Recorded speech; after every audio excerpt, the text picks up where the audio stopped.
c'est une affaire française, une affaire européenne. Le plaisir qu'on a de vivre dans une démocratie. L'important, c'est d'avoir vécu un moment ensemble. Depuis 1997, dans le pays de Bitche, depuis 2005 à Sarreguemines et Sarralbe, des JRI sillonnent l'arrondissement pour relater l'info locale. Des heures d'archives ont ainsi été enregistrées sur des cassettes, des DVD, des disques durs et des serveurs. La mémoire audiovisuelle du territoire.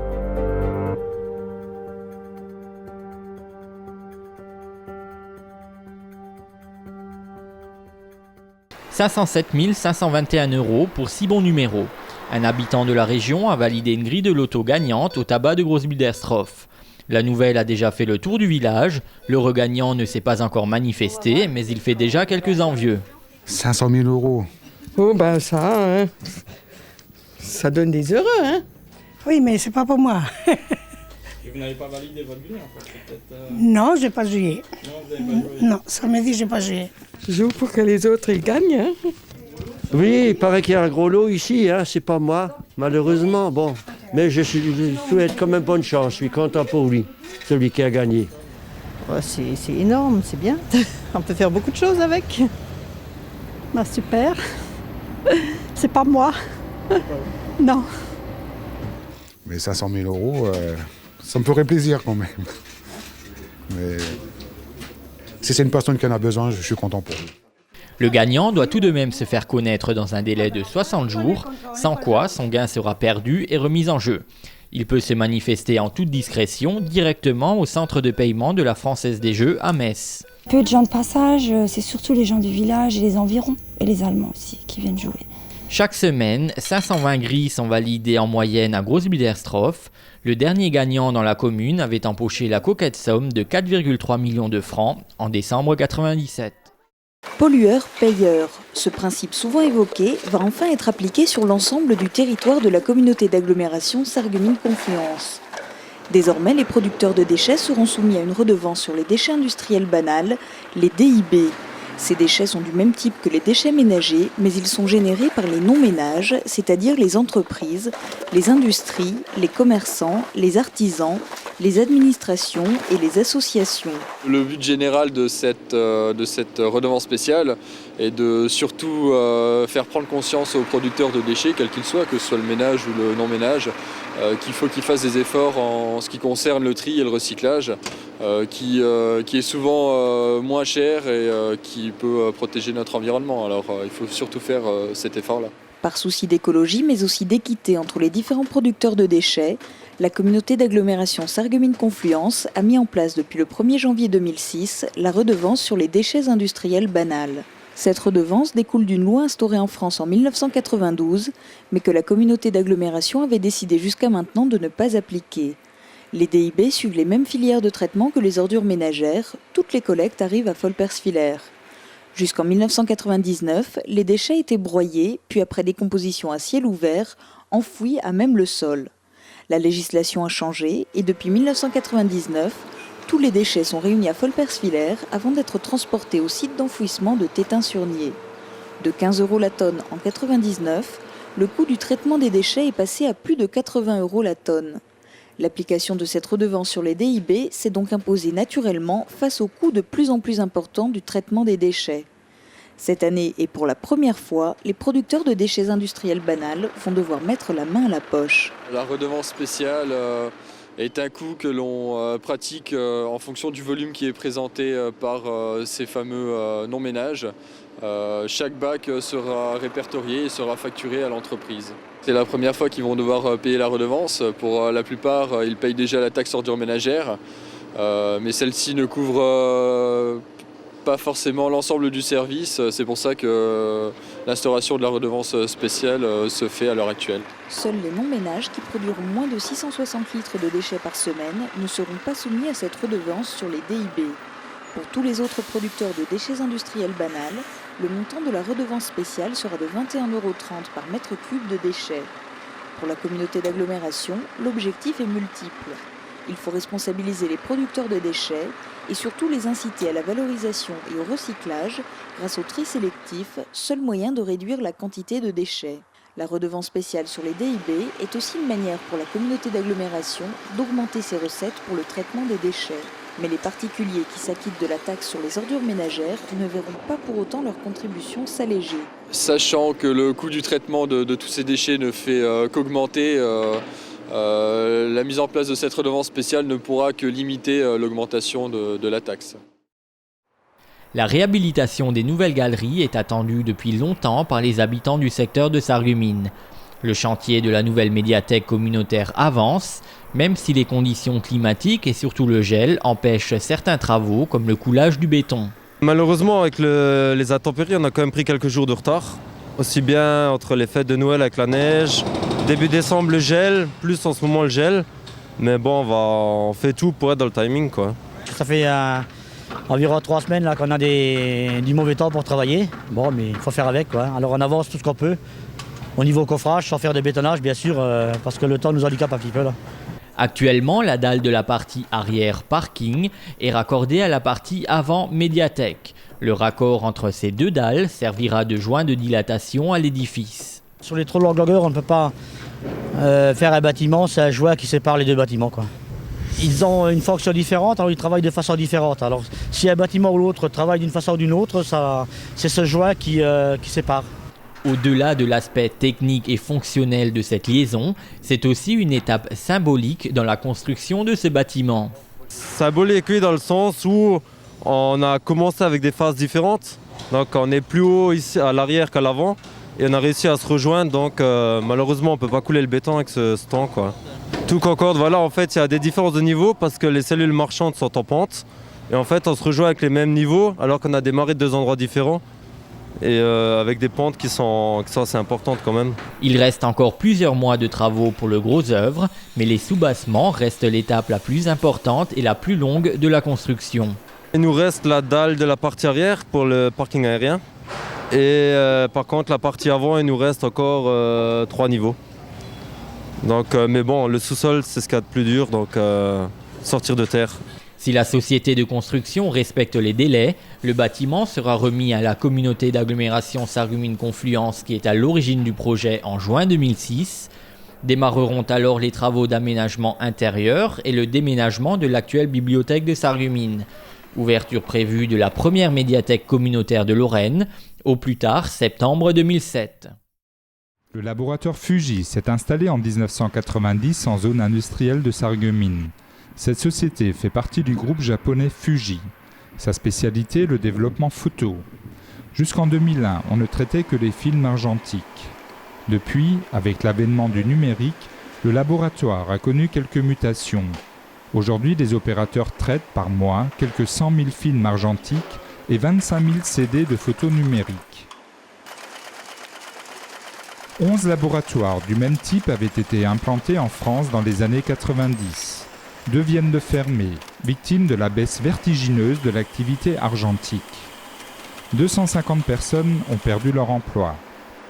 Actuellement, nous sommes à 25% de numérique par rapport à 75% d'argentique.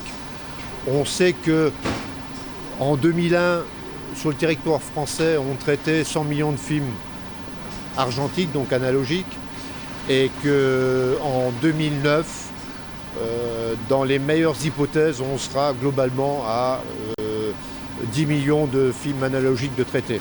Ici, à Sarreguemines, l'activité et la clientèle sont assurées pour 2006. On ne fait pas de gros bénéfices, mais les comptes sont équilibrés.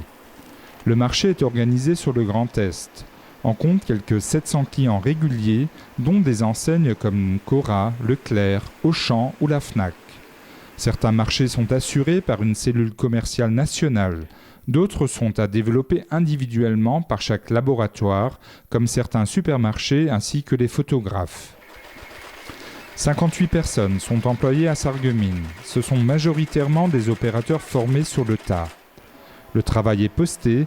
Une équipe de nuit de 7 personnes assure la continuité de la production. Les travaux arrivent en soirée et repartent chez le client le lendemain matin avant 11h. À savoir, une première chose, on travaille avec un produit qui ne nous appartient pas. Donc on se doit de rendre un produit conforme et irréprochable au point de vue qualité. S'il arrive un incident ou un accident sur un type de produit, On ne peut pas le rattraper, ça ne nous appartient pas. Deuxième chose, on travaille sur un produit qui a peu de valeur marchande, mais une énorme valeur sentimentale. L'investissement initial en 1990 était de 23 millions de francs. Depuis, il a fallu s'adapter et acquérir une chaîne de développement numérique.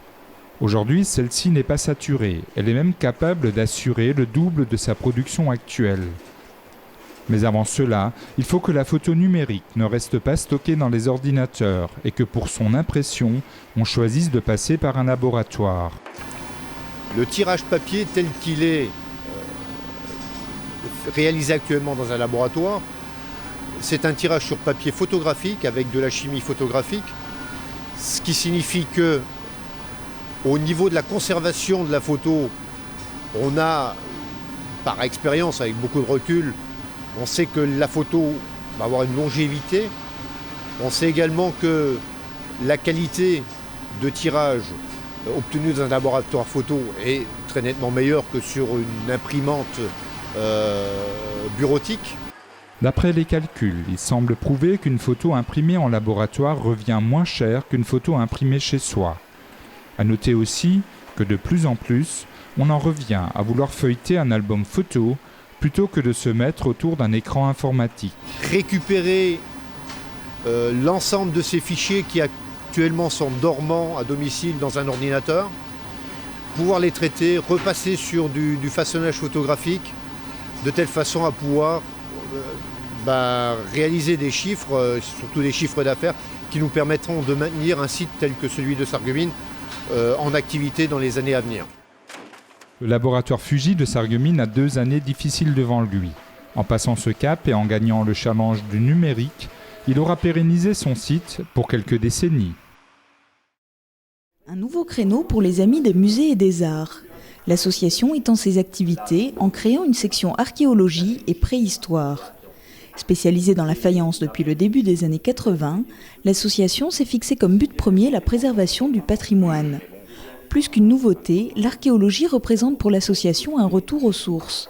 Pour moi, c'est un retour en arrière, aussi bien dans le temps pour ce qui est de notre région, mais également un retour en arrière pour ce qui est de l'histoire de notre association, puisque créée en 1972, ses premières activités pendant 10 ans ont été de fouiller le Grosswald, les forêts de Saint-Rinsmin ou encore le site de Bliesbruck avec Madame Marguerite Pax. Une toute première réunion pour mettre en place la section archéologie, et déjà de nombreuses personnes se montrent intéressées. Mise au point et briefing complet, le passionné à la tête de cette nouvelle section, Henri Gunther, dresse un topo des projets et des méthodes. Le début des prospections est prévu pour le mois de février dans la campagne environnante. Le but, c'est de chercher des indices qui vont permettre à dire, voilà, donc dans ce champ-là, il y avait une occupation gallo-romaine, ou une occupation celte, ou une occupation du Moyen-Âge, en fonction de plein de paramètres.